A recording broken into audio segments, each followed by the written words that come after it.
আপনি যদি নার্সিং ভর্তি পরীক্ষার্থী সেকেন্ড টাইমার হয়ে থাকেন তাহলে আজকের ভিডিওটি সম্পূর্ণ আপনার জন্য।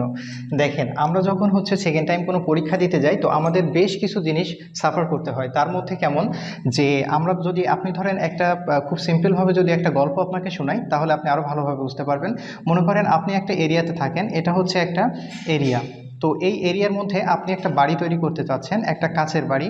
তো বাড়িটা হচ্ছে একটা কাচের বাড়ি তৈরি করতে চাচ্ছেন, যেটা খুবই সূক্ষ্ম একটা বাড়ি। এখন এই যে বাড়িটা আপনি তৈরি করতে চাচ্ছেন সেই বাড়িটাতে হচ্ছে একটা একটা কাচের বাড়ি এবং এখানে একটা এরিয়া দেওয়া আছে। এখন এই এরিয়াতে সামনের যে অংশটা সেই অংশটা হচ্ছে কি ফাঁকা আছে। এখন আমাদের জানি যে আমরা যে এলাকাটাতে থাকি এটা একটা এলাকা।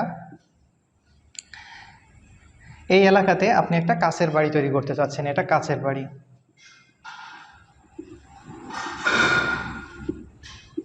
ওকে, এটা একটা কাচের বাড়ি। এখন সামনের যে অংশটা ফাঁকা, আমাদের এখানে আরও রিলেটিভস বা আমাদের পাড়া প্রতিবেশী তারা কিন্তু এই সমস্ত জায়গাগুলোতে বাস করে। ওকে, এখন এই সমস্ত জায়গাগুলোতে যে তারা বাস করে তারা কি করে যে এখন সবাই তো আর আপনার ভালো চায় না আপনি একটা সুন্দর কাচের বাড়ি তৈরি করবেন। তো অনেক মানুষ কি করে, অনেক মানুষ হচ্ছে কি আপনাকে ঢিল মেরে মেরে আপনার এই কাচের বাড়িটা নষ্ট করার চেষ্টা করবে। হ্যাঁ, এগুলো হচ্ছে ঢিল। তো ঢিল মেরে মেরে নষ্ট করছে। তো আপনি চিন্তা করলেন যে না, আমি আমার বাড়িটা নষ্ট হতে দেবো না, তার জন্য আমি কি করব, এখানে একটা দেয়াল তৈরি করব। ওকে, তো আপনি কি করলেন যে এখানে একটা কাঠ, ফার্স্টে আপনি একটা কাঠের দেয়াল তৈরি করলেন। কাঠের দেয়াল আমরা জানি যে এরকম কয়েকটা ভাগ থাকে, একটু নিচু হয় এবং এখানে এরকম ফাঁকা ফাঁকা থাকে।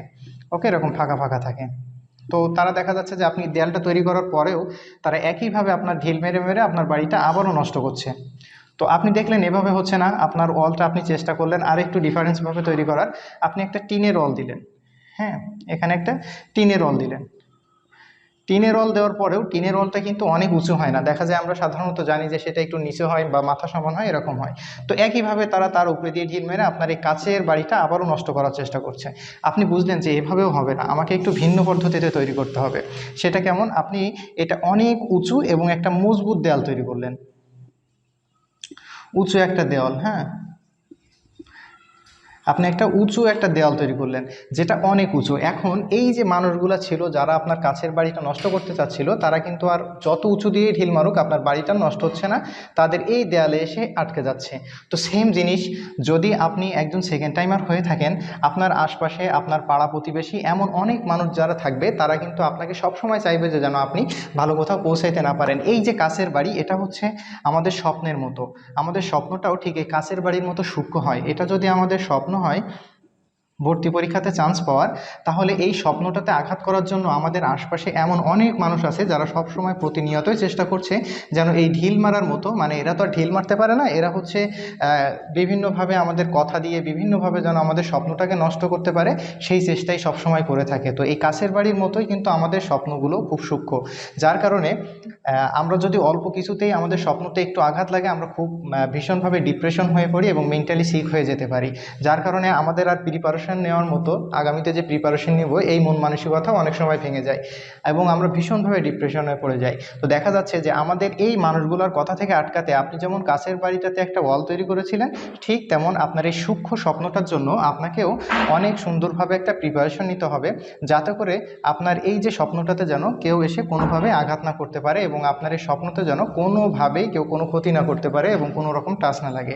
তো দেখা যাচ্ছে যদি আমরা এইভাবেই আমাদের স্বপ্নগুলোকে, সেটা আমরা কিভাবে ওয়ালটা তৈরি করতে পারি, এই যে মানুষগুলো যে কথাগুলো বলছে এদেরকে সম্পূর্ণ অ্যাভয়েড করতে হবে এবং আমাদের যে পড়ালেখার যে পদ্ধতি এবং আমাদের পড়ালেখার সিস্টেম, এবং আমরা এত বেশি বেশি এফোর্ট দিতে হবে যেন পড়ালেখার মাধ্যমটাই হচ্ছে আমাদের দেওয়াল, সেই দেওয়ালটা যেন অনেক উঁচু হয়ে যায়, যেন আমাদের এই স্বপ্নতে এসে আর কেউ কোনো রকম আঘাত না করতে পারে। আর যত বেশি মানুষ কথা বলবে সেগুলো আমাদেরকে শুনে আমাদের দেয়ালটাকে আরও বেশি মজবুত করতে হবে। তো এখন যারা সেকেন্ড টাইমার আছেন তারা কিন্তু অনেকভাবে আপনাদেরকে, মানুষ বিভিন্নভাবে আপনাদের স্বপ্নকে আঘাত করার চেষ্টা করবে। তো সেই ক্ষেত্রে মাথায় রাখবেন যে আপনাদের স্বপ্নতে যেন কেউ কোনো রকমভাবেই কোনো রকম ব্যাঘাত ঘটাতে না পারে এবং আপনারা সবসময় দৃঢ় প্রতিজ্ঞাপূর্ণ হবেন যাতে আপনাদের এই স্বপ্নটা আপনারা ফুলফিল করতে পারেন। সুন্দর একটা ডেস্টিনেশন আপনারা ঠিক করেন, এরপরে সেই উদ্দেশ্যে আপনারা কঠোর পরিশ্রম করতে থাকেন, দেখবেন সফলতা আপনাদেরই হবে। কারণ আপনারা প্রত্যেকেই জানেন যে এবার যারা সেকেন্ড টাইমে চান্স পেয়েছে, যে ফার্স্ট হয়েছে সেও কিন্তু সেকেন্ড টাইমার ছিল, এবং সব থেকে বেশি পরিমাণ স্টুডেন্ট, ওভারঅল বলা যায় যে 60 থেকে 70% স্টুডেন্টই সেকেন্ড টাইম থেকে চান্স পায়। সুতরাং সেকেন্ড টাইম থেকে কিন্তু চান্স পাওয়ার পসিবিলিটি খুব বেশি, খুব বেশি এবং খুব বেশি। সুতরাং যাদের স্বপ্ন যে সরকারিতে পড়বেন, তারা কোনোভাবে পিছপা হবেন না। অবশ্যই আপনারা সেকেন্ড টাইম পরীক্ষা দিবেন এবং আপনাদের জন্য ভালো কিছু ওয়েট করছে ইনশাল্লাহ। এবং আপনারা যে এই প্রিপারেশনটা নেবেন, সেটার জন্য কিন্তু একটা সুন্দর সিস্টেম ওয়াইজ আপনাকে পড়তে হবে। আমরা জানি যে ভর্তি গাইড নিয়ে গাদা গাদা পড়া না পড়ে যদি আমরা প্রত্যেকটা সাবজেক্ট ওয়াইজ সিস্টেম ওয়াইজ পড়তে থাকি, তাহলে কিন্তু আমাদের পড়াটা বেশি এগিয়ে যায়। আর সেই উদ্দেশ্যে Saif nursing admission coaching centre থেকে আপনাদের জন্য আয়োজন করা হয়েছে সেকেন্ড টাইমার ব্যাচ। এবং সেকেন্ড টাইম ব্যাচ আমাদের ভর্তি শুরু হয়েছে আজকে থেকে, 1 জুন থেকে, এবং আমাদের ভর্তি কার্যক্রম চলবে 7 জুন পর্যন্ত। এবং 8 তারিখ থেকে ক্লাস শুরু হবে। 8 তারিখ থেকে আমাদের ক্লাস শুরু হবে। সুতরাং আপনারা যারা সেকেন্ড টাইম পরীক্ষা দিবেন বা যারা সেকেন্ড টাইমার আছেন, তারা অবশ্যই আপনাদের এই যে সময়টা একটা দীর্ঘস্থায়ী সময়, দেখা যাচ্ছে আমরা দেয়ালটা যেমন অনেক ধীরে ধীরে তৈরি করলে যেমন মজবুত হতো, ঠিক তেমন যদি আমরা এখন থেকে প্রিপারেশন নিতে থাকি, তাহলে 5-6 মাস যাবত যে আমরা প্রিপারেশনটা নিব, সেইটাও কিন্তু আমাদের অনেক মজবুত একটা দেয়ালের মতো কাজ করবে এবং আমাদের সফলতা ইনশাল্লাহ অবশ্যই আসবে। সুতরাং কেউ পিছিয়ে না যেয়ে যারা সেকেন্ড টাইম পরীক্ষা দিবেন, ডেফিনেটলি আমাদের এই কোর্সটাতে আপনারা জয়েন করতে পারেন। এবং আগামী 8 তারিখ থেকে আমাদের ক্লাস শুরু হচ্ছে। আমাদের ভর্তি কিন্তু অলরেডি চলছে। অনেকেই জিজ্ঞাসা করেছিলেন ভাইয়া যে আমাদের কোর্সটাতে হচ্ছে কোর্স ফি কত। তো আমি একটু শর্ট করে আপনাদের এখানে বলে দিচ্ছি। যারা ডিপ্লোমাতে আছেন এবং মিডওয়াইফারিতে আছেন তাদের টোটাল কোর্স ফি হচ্ছে 2500 টাকা। এবং যারা বিএসসিতে আছেন তাদের টোটাল কোর্স ফি হচ্ছে 3000 টাকা। আর এখানে হচ্ছে আপনাদের অ্যাডমিশনের সময় দিতে হবে, যারা ডিপ্লোমাতে আছেন তাদের 1500 টাকা, এবং যারা বিএসসিতে আছেন তাদের 2000 টাকা। বাকি যে 1000 টাকা থাকবে সেটা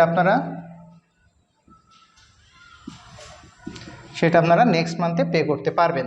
তো যারা আমাদের কোর্সটাতে এনরোল হতে চাচ্ছেন, অবশ্যই আমাদের ক্যাপশনে দেওয়া নাম্বার আছে এবং সব জায়গাতে নাম্বার দেওয়া আছে, এবং এখানেও আমি আমার নাম্বারটা দিয়ে দিচ্ছি।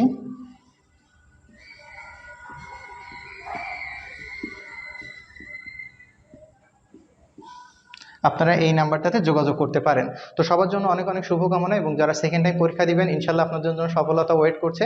তো আপনারা ভালোভাবে প্রিপারেশন নিয়ে, অবশ্যই ভালো একটা জায়গা থেকে প্রিপারেশন নিয়ে, ভালো একটা প্রপার গাইডলাইন আপনাদের প্রয়োজন হয়। আশা করি সেইটা আপনারা ভালোভাবে ফলো করে ইনশাল্লাহ সামনের আগামী দিনগুলোতে আগাবেন। তো সবার যারা সেকেন্ড টাইমার আছেন এবং যারা ফার্স্ট টাইম আসবেন, সবার জন্য অনেক অনেক শুভকামনা। আল্লাহ হাফেজ, আসসালামু আলাইকুম।